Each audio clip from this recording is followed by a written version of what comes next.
Welcome to video number 4 in our 10 video playlist series talking about diet things and ideas and theories that I no longer believe. Today we're going to be talking about the idea that vegetables and fiber are bad or slow detox and that ferments are rotten and not good for us. Let's talk about my thoughts on this subject in this video.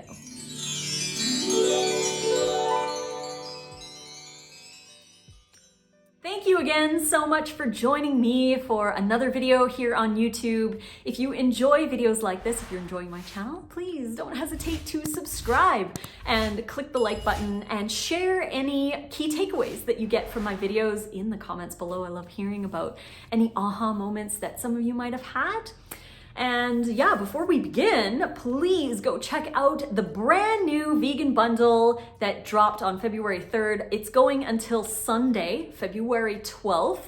It's over at 11:59 p.m. PST.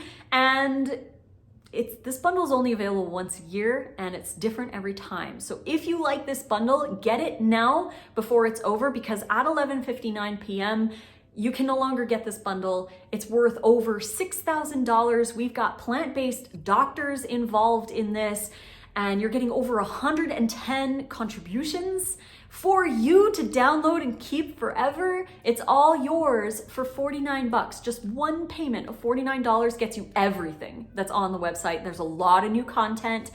The contributors created new stuff just for you. So go over to the website and scroll through it and see if anything resonates. Even if you just bought it for like one or two things, it's worth it for the whole bundle. Like my contributions alone are worth well over $100. So even just for that, you're getting a deal. Like I've got my Checkmate Your Cravings video course in there that retails for $77. I've got my brand new 52 to a New You fully revised edition. That's $33 regular. I've got my meal plan volume 2 in there. That's $27 regular. There's so much content in here. It's so worth it just to grab it for $49. And even if you don't use it all, you're going to get a benefit from it. I just know it. There's lots of raw vegan stuff in there. There's gut health things. There's yoga teacher training. There's healthy relationship with food stuff. There's workout guides. There's actually a lot of workout stuff in this one. And there's even vegan stuff in here, like ethical vegan stuff. Debunking arguments against veganism, finding your reason why, all kinds of goodies. Go check it out. The link is in the description box below, but it's only here until February 12th and then it's gone. So go check it out and see everything you get for $49. Today, we're gonna talk about why I no longer believe that vegetables are bad or slow detox, and why ferments are not bad either. Why I don't believe that they're rotten food or dead food. So we'll start out with the vegetable idea that vegetables, for example, slow detox or damage your gut or are high in like lectins and phytates and oxalates and all that kind of stuff. I want to talk about that because it's a big one, especially when people are trying to do diet minimalism. They think that vegetables and greens and stuff are bad, or people that believe that the oxalates and the phytates and lectins are bad as well. The thing is that these foods have so many benefits, including sprouted lentils, microgreens, herbs, that kind of thing. They have benefits to us that, yes, protect them, but they're beneficial for us. So eating them actually gives us more than not eating them. And I don't believe anymore that greens slow detox. I used to believe that. I used to be in that camp that if you eat greens, you slow the detox.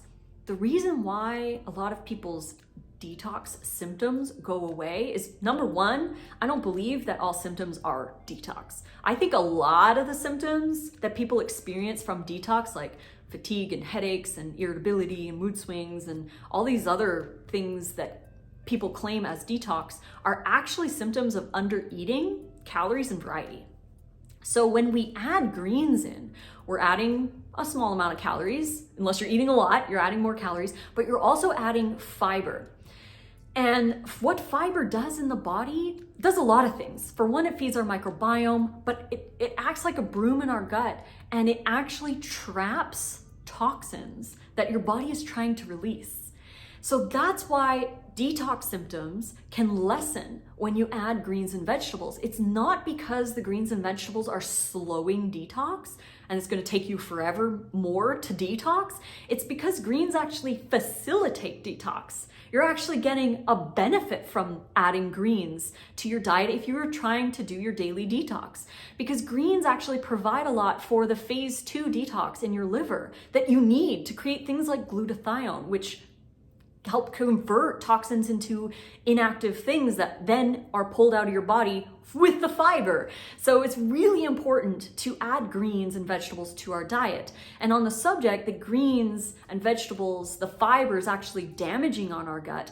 This, I think, stems from people's weak microbiomes, because if you have a weak microbiome, then yes, it's going to be uncomfortable to add fiber. If you're already on a low fiber diet, you're eating a lot of processed foods, and you move over to a vegan diet where you're eating a lot more fiber, a lot more beans maybe, more greens, more fruit, then your body is like, whoa, whoa, whoa, whoa, whoa, that's a little bit too much fiber all at once. And then you're gonna get gas and bloating and symptoms, and then you're gonna default and be like, well, I added more vegetables to my diet and I got all these symptoms, so it's the vegetables' fault. But it's not the vegetables' fault. It's the fact that your microbiome is not ready to digest that huge amount of vegetables right off the bat.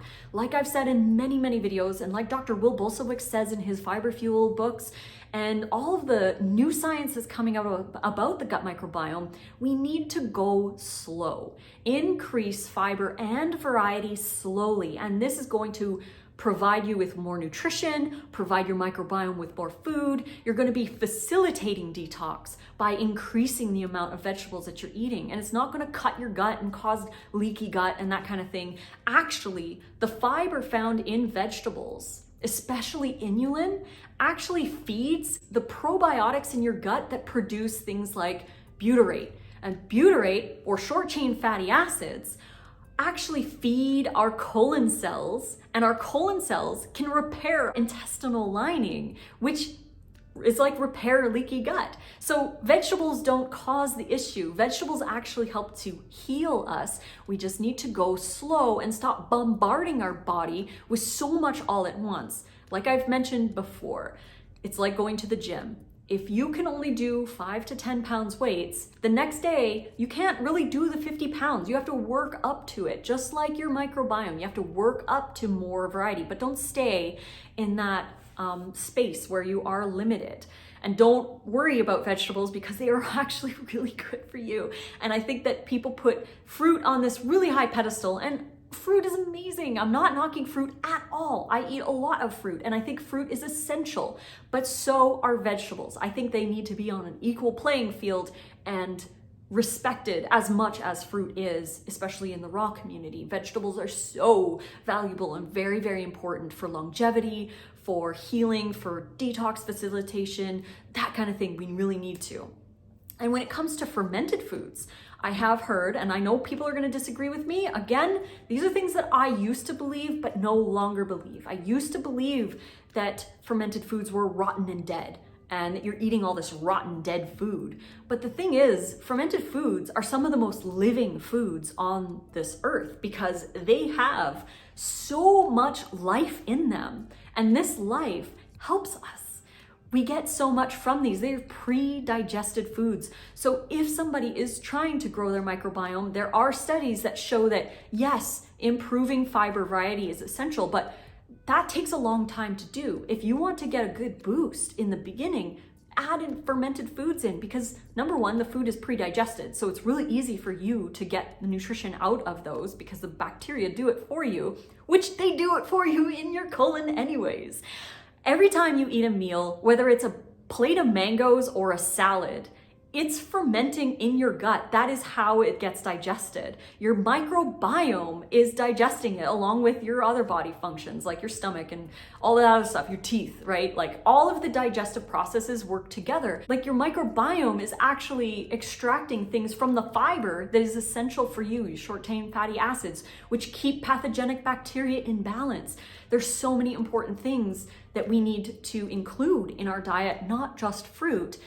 like fermented foods. Fermented foods are really, really beneficial to us. And Nate and I, we do kimchi and sauerkraut. We ferment our own vegetables. And if you buy the bundle, you're also going to get Nate's microgreens video course where he teaches you how to ferment your own vegetables. So you can do that as well. And don't worry about the greens, the oxalate thing, the phytates, the lectins, all of that is a lot of noise because lectins are actually shown to be cancer preventative, and they're a type of fiber that is really beneficial for a microbiome. And again, people who have a weak microbiome are going to think vegetables are bad because their microbiome is weak and they can't fully digest those things because we don't digest fiber. Our body doesn't digest fiber. Our microbiome digests fiber. And insoluble fiber is just as important as soluble fiber. We need both. That's why whole food is ideal. So eating it in its whole food form or fermented form actually is really beneficial to us. And if you're worried about phytates in the beans, just soak and sprout them. Soak and sprout your lentils. And if you're worried about oxalates, just eat more variety. You don't have to rely on higher oxalate foods like spinach and chard, for example. And there really isn't a lot of really high oxalate foods. Obviously, there's oxalates, little bits in all kinds of greens, but it's about eating more variety. You're not relying on spinach as your one source of greens. You can eat romaine and lettuces and cabbage and all kinds of other things. There's so many things to eat that aren't spinach. You can still eat spinach because spinach is still a great source of other things. It might just not be the best source of, say, calcium or iron. You can get calcium and iron from a plethora of other things. And again, it's about eating variety, not necessarily eating massive amounts of one or two or three things. It's about eating smaller amounts of many things that add up to be this beautiful big salad. So you're not eating, again, like I said, like pounds and pounds of spinach every day. You're eating spinach and dandelion and romaine and lettuce and endive and radicchio and castelfranco and treviso and all kinds of different greens that you can add to your diet. And you're eating smaller amounts of all of those, which add up to be a nice, good amount of variety, a nice, decent amount of calories. You have to eat a lot in order to get enough, but not worrying so much about the oxalates. And by the way, there are oxalate digesting microbes in our microbiome. And I uploaded my Ombre Lab gut test results to a website called biomesite.com.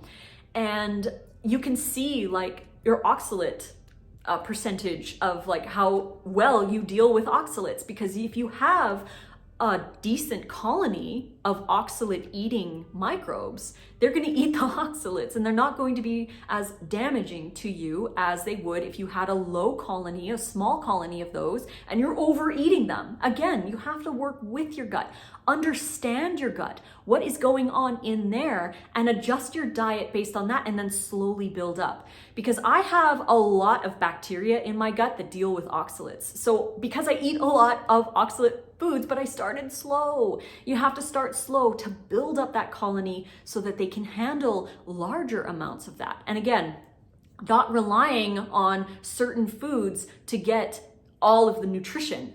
Eating variety is so key. So I hope that helped some of you. Again, also, you can cook your food. It's not the end of the world to steam your collard greens if you want to have a little bit of steamed collard greens with your raw salad. Not the end of the world. If you want to lower the oxalate content, that's totally fine as well. But I talk about the oxalate phytate lectin thing in my 52 to a New You ebook, which was recently released in the brand new vegan bundle that we have that you can get for $49. You're getting over $6,000 worth of content for $49, including lots of stuff from vegan doctors, influencers, raw food enthusiasts, and more. There's so much in there. There's workout guides. There's actually a lot of workout stuff in this one. There's a yoga teacher training in there. There's a lot of gold. You guys have to go to the website, click on the link in the description box below, and scroll through and see everything that you get for one payment of $49. Click on any buy now button and you'll get an email sent to you, and you'll be able to download all all the stuff. There's over 110 contributions in here, including 6 of mine and Nate's microgreens course. So it's definitely worth it. Even if you only use like 3 or 4 things out of the bundle, it's still worth it instead of buying them after at full price. So please go check that out, and hopefully you guys enjoyed this video. If you did, please click like. Don't forget to subscribe to my YouTube channel. And if you had any aha moments during this video, share in the comments. I'd love to hear from you. And until tomorrow, enjoy all of the food. And if you bought the bundle already, make some stuff from the bundle. Enjoy some new recipes or whatever. If you learned something new, tag the original creator in your stories or share about what you've learned and share with others. That's how we can change the world, by sharing with others. So hopefully those who have bought the bundle are enjoying it, and those who are yet to buy the bundle will enjoy it too. So go click that link in the description, and I will see you tomorrow for day 5 of our 10 video playlist series, which you can find all the videos in the description box below. There's a playlist link so you can watch them all. Until then, mwah, fruit on.